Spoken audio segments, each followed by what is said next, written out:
My wife is growing something weird in the backyard.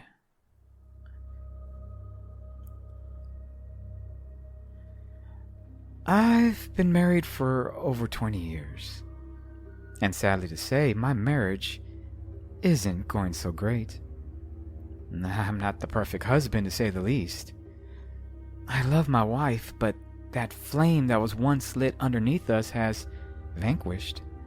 And now, I spend most of my time watching TV, while my wife stares at me with utter disgust. I told her that she needed to get a hobby like me. She laughed as she let out a subtle grunt, berating me for calling my television watching a hobby. I chuckled and told her I also drink, so the two practically combined to make a sport. She walked away after that, cursing me loud enough so I could hear her echo from the other room. I usually ignored her unless I was out of beer. That's when I would call out for her, asking her to go to the store for me. I've even shortened my request to a simple, "Babe, beer." As I pulled out my last beer from the fridge, I remained irritated, not wanting to turn my gaze from the TV. The game was on, and we were in the bottom of the ninth, so I did my usual call. "Babe, beer." Though this time, I got no response. I felt my irritation gradually morph into a bit of anger. "Babe," I shouted out once again. Still, nothing. The house remained still and silent. I groaned from my own lethargy and crawled out on my lazy boy as my knees creaked from the sudden shift in weight. "Babe, where are you? Can you go to the store for me?" I asked with a more sincere tone, not wanting to walk any further. And that's when I heard a sound. It was coming from the backyard. I cautiously slithered my way to my back door, entranced by the noise, because to my astonishment, it was my wife singing. But even more bewildering, she was singing in a jovial way. I didn't know what to think. I couldn't remember the last time my wife even smiled, let alone sang. As I stared on with disbelief through my patio screen door, I soon realized my wife was gardening. I could see her carefully lay the soil around some new plant. And I couldn't explain it, but for whatever reason, seeing her happy left me vexed. Ahem. Ahem. I cleared my voice, trying to get her attention. She kept chanting her song with absolute grace and pleasure. Babe, I'm out of beer," I told her as I held up my beer can. She finally turned to me, and I could see her one smile drop as she displayed an expression of disdain, but honored my request. I could see her shoulders slouch down with absolute apathy. I could only assume how frustrated she must have felt, and this made me giggle. "Gardening now, are you?" I asked her as she walked past me. She said nothing, just continued to walk out the door, not bothering to entertain my comment. I looked at the plant one last time before going back inside. I couldn't explain it, but something about that small green stem that protruded from the ground sent chills down my spine. And I shook my head, doing my best to shake off the uneasy feeling of dread as I retreated back into the house. As the days passed, my wife only grew more happy, spending most of her time in the backyard tending to her garden. I would occasionally walk over to stare at her with a frown on my face. I was actually surprised of how fast her harvest was growing. That strange plant she first set was practically 4 feet tall. Anytime I would walk to the kitchen to grab a beer, I'll catch a glimpse of that horrid plant from the corner of my eye, and each time it causing my skin to crawl. I couldn't explain it, but I was a bit jealous.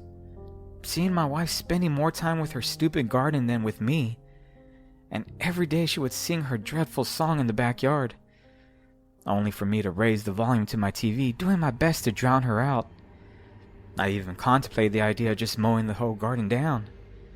The mere thought brought a smile to my face, but as always, the fantasy was better than actually doing it. I was too lazy to actually mow the lawn. After a few months, me and my wife virtually lived separate lives. Me spending most of my time in the living room like a normal person, and her outside singing to her plants. I gave up by this point and realized if she wanted to waste her life being weird, then so be it. That was until I heard the humming. It awoke me around 3 a.m. I practically fell out of bed from the disturbance. I could hear that hard song my wife liked to sing, but this time, there were no words. Rather, it was just a hum. I felt my blood pressure spike, perturbed that my wife would be up this late, and I stormed towards my bedroom window, ready to give my wife a piece of my mind. As my eyes scanned the dimly lit yard, I heard my wife snoring coming from behind me. My eyes widened with a bit of fear as I slowly turned my head back to my bed. There she was. She was still asleep. The humming intensified, and my heart nearly jumped out of my chest from the sudden burst of noise. "Oh, what the hell? What is that?" I said to myself as I turned back to the dark and secluded patio. I still saw nothing. Just darkness engulfing my yard. No movement. No shadows. Nothing. But that humming, it was getting louder. By this point, my befuddlement overwhelmed me, and I ran to my wife, shaking her to wake up. Honey, wake up. Do you hear it?" As she slowly came to, I could see how confounded she was to see my frightened face.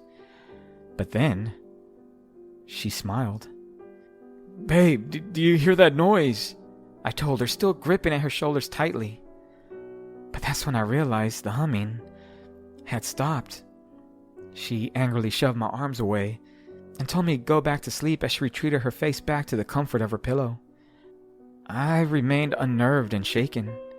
I cowered to my study, away from my wife, and as far away from the backyard. The next morning, I did my best to ignore the garden that blossomed, and instead, I focused on my television. I even considered renting a room from a hotel just to get away from those plants, but more intently, get away from my wife singing. By this time, I knew I had to do something. I wasn't going to live in fear in my own home. So I sat in my chair for hours, pounding beer after beer, thinking of what to do. And as the sun buried itself over the horizon, encapsulating my neighborhood in its darkness, a shimmer of resolve inundated my thoughts. I knew what I had to do. That night, I did my best to act normal. I watched TV, but in reality, I was waiting for my wife to go to bed. And as she finally came inside, leaving her garden, she surprisingly told me good night. I was taken a bit back by that and stumbled over my own words as I whimpered back the same. Yeah, good night, honey." As soon as I heard her snoring, I knew it was time to act. A moment that was surreal, and I breathed heavy as I stuck my chin high with authority.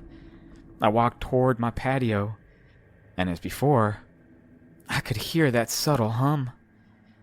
I approached the garden and stood over the hard plant, the moon engulfing me in its soft glow as the midnight breeze gushed throughout the trees.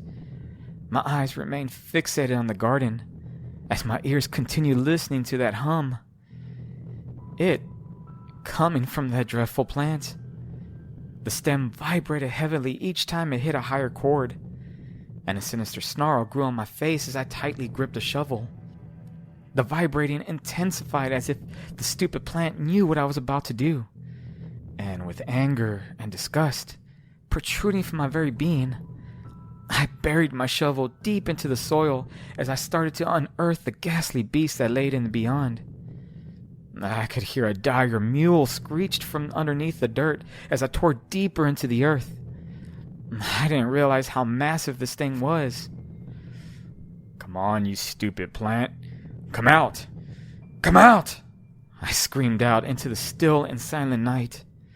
With each blow from my shovel, that creature gasped out in agony, and soon, I grew tired. as sweat drenched through my shirt. My dry heaving became ubiquitous as that was the only noise that could be heard, and I fell to the floor grabbing at my chest. In the moment, I had given up and came to the revelation that if my wife loved her stupid garden more than me, then so be it. I even laughed, understanding how silly I was being. And that's when something grabbed me. "Ah! Ah!" I shouted out. I turned back to see what it was, and to my dismay, it was an arm protruding from the ground. It was horrid, and I did my best to get its grasp to unlock me from its devilish grip. I banged and clawed at the hand, and finally, it released me. I crawled backwards, terrified of what I was seeing. That thing began to pull itself out of the ground. It moaned and gurgled in anguish as it sloshed its way out of the soil, and all I could do is stare blankly, petrified from the horror. My mind running 1,000,000 miles an hour, trying to understand what was happening. Soon, that beast stood to its feet, and that's when the most haunting epiphany revealed itself to me. The creature was me. It was an exact replica of me, from its balding head to its oversized gut. I didn't know what to think. My mouth gaped open from utter disbelief, and before I could even say a word, that thing lunged at me. It tackled me to the floor, thrusting all its weight on top of me as it clamped its hands over my throat, squeezing tightly. I stared up at the monster as its sinister stare gazed back at me, and that's when it began to hum that dreadful song once again. I tried my best to get this beast off me. I kicked and squirmed, trying to yell out for help, but couldn't. And soon, I could feel my vision becoming blurry, my mind casually slipping into darkness. I reached out my arm for something, anything, and to my delight, I felt my shovel. It was in arm's reach, and with the last bit of energy I had, I gripped it and swung it at this creature's head. Crack! Finally, the beast fell beside me unconscious. I gasped out for air, inhaling deeply. I still felt faint, but gathered myself as I stood to my feet and towered over the abysmal monster. What the hell are you? I shouted at the thing. I raised my shovel over my head. Tears cautiously formed in my eyes as my breathing escalated. And with the last bit of vigor I had, I connected on the creature's head. Crack! I could see some repulsive green slush oozing from the wound. And with that, I fell to the floor and passed out. The sun peeking over the horizon showered me in its light, awakening me. I squinted from the hard light and quickly remembered what had happened. I looked over at that monster. It practically already decayed back into the earth. Still bewildered, I arose and overlooked the garden. And as the sun revealed my yard, the most horrifying revelation became evident. And I could feel my heart sink as I vomited from disgust. There were more of those dreadful plants. Dozens of them. And they all were humming that very same song.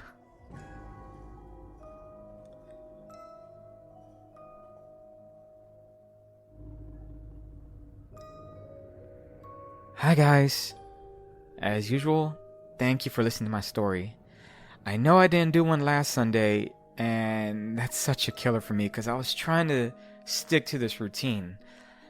Although I did produce a few YouTube shorts, because honestly, writing like a 60-second story is so much easier than trying to actually write a longer story. But it's not as fun because I don't have like the nuances. Actually, in fact, when I write these YouTube short stories, it's usually like 200 words, and I have to like edit out so much of the little story I created just to fit it within 60 seconds. So that's why sometimes they sound rushed. Anyway, either way, I'm going to try to stick to writing a story and producing it every Sunday. That's my goal. And my goal is also to grow this channel. So if you have any suggestions how I can make this a more enjoyable viewing, or if you have a story or suggestion, or maybe there's someone that you think I should work with, let me know. I just want to build a bigger community of storytellers, writers, listeners, and horror lovers. Alrighty guys, I hope you had a great weekend. I hope you have a great week, and I'll see you in the next video. Alrighty guys, bye.